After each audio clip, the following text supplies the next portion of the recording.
YouTube, alors aujourd'hui je vais te montrer comment j'ai réalisé ce serre-tête. Du coup le tout premier serre-tête que j'avais fait c'était celui-ci qui date d'il y a au moins 2 ans. Du coup je vais te montrer comment on est passé d'une ébauche à un truc un peu plus stylé quand même. Voilà, surtout au niveau du fil de fer. C'est un peu plus cute ici que la fin cute. Cute pour Halloween bien sûr Anaïs. Bref, disons que c'est mieux fait là que là. Et ça aurait pu être encore mieux fait si j'avais eu du fil de fer fin noir, mais je n'en avais pas. Et j'avais un peu la flemme d'en acheter exprès pour la vidéo.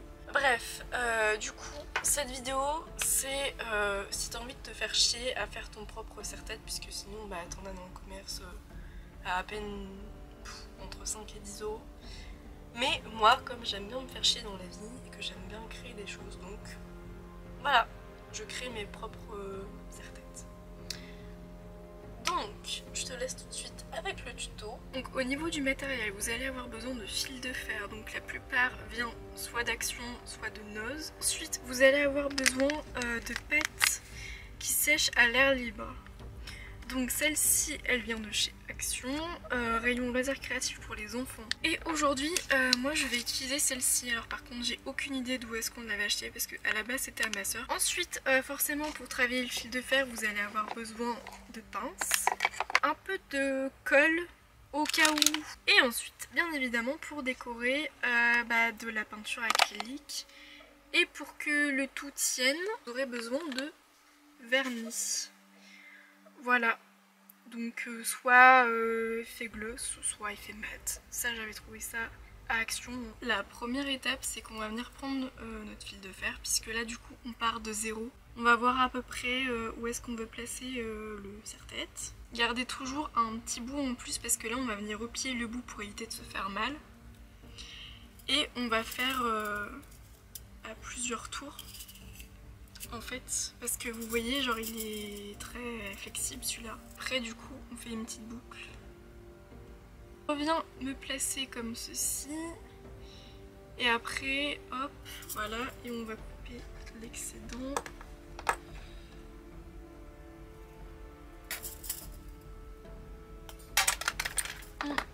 On refait une boucle sur la deuxième partie.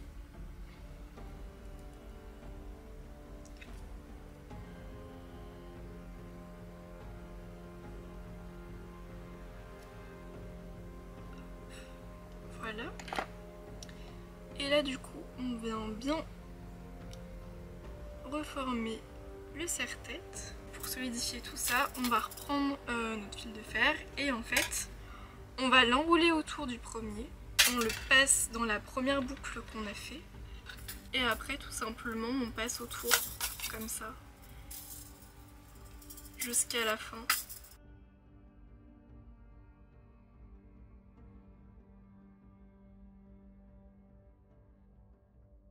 Et là encore, on laisse un petit peu plus pour rentrer dans cette boucle-là pour que tout tienne vraiment bien. Voilà, donc on se retrouve avec ça. On reforme à chaque fois le serre-tête pour s'assurer que ça va bien tenir sur votre tête. On va refaire un troisième tour avec le fil de fer pour qu'on s'arrête à peu près là. Pour faire ressortir un fil, pour qu'ensuite on puisse planter la corne. Et comme ça, la corne, vu que je vais utiliser de la pâte qui sèche à l'air libre, elle va sécher dessus. Et donc là, je vais utiliser un fil qui est un peu plus fin que celui-ci. On va laisser dépasser un peu pour attacher au reste. Et après, on va refaire des tournicotis jusqu'à arriver à l'endroit qui nous convient pour placer les cornes après.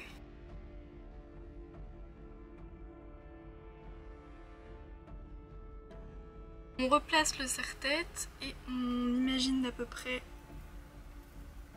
où est-ce que... voilà. Et du coup là ça me paraît pas mal. On va laisser 5 cm à peu près. Et du coup, et ben là on refait pareil mais de l'autre côté. Et voilà, du coup vous avez votre base de serre-tête. Et maintenant on va faire les cornes. J'ai utilisé celle-ci et en vrai de vrai, genre j'espère que ça va bien rendre parce que sinon je vais avoir le seum. Parce que j'ai un peu la flemme d'ouvrir ça et de devoir tout bien protéger après vu que je vais utiliser qu'un petit bout. Je sépare ma pâte en deux puis je forme des cornes.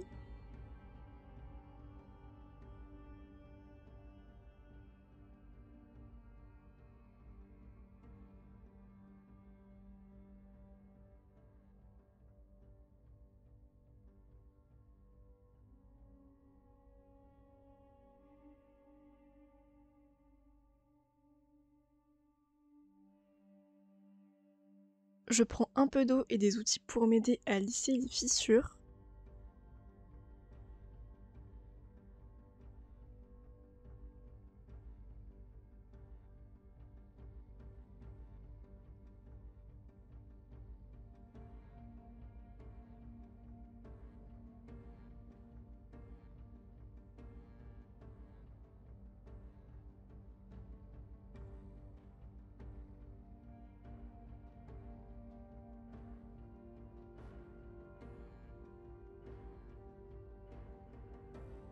Avant de planter les cornes, je tords légèrement mes fils pour suivre la courbure de mes cornes. Je laisse ensuite sécher plusieurs jours.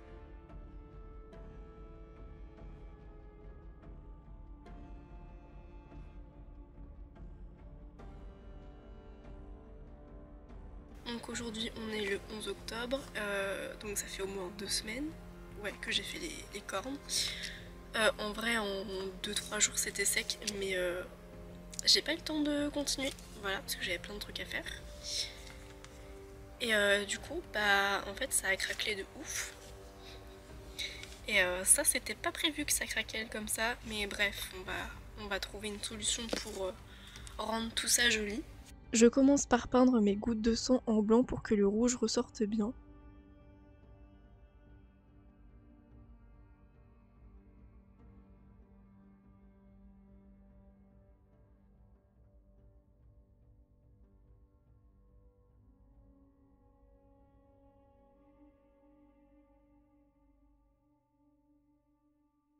Une fois que le blanc est sec, je passe au rouge et cette fois-ci j'applique 2 couches.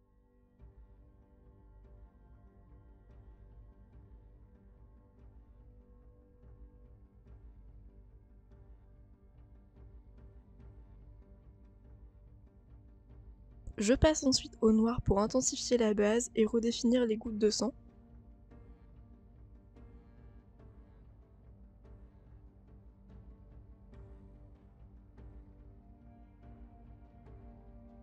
Une fois que tout est sec, je passe à la couleur bronze pour remplir les fissures.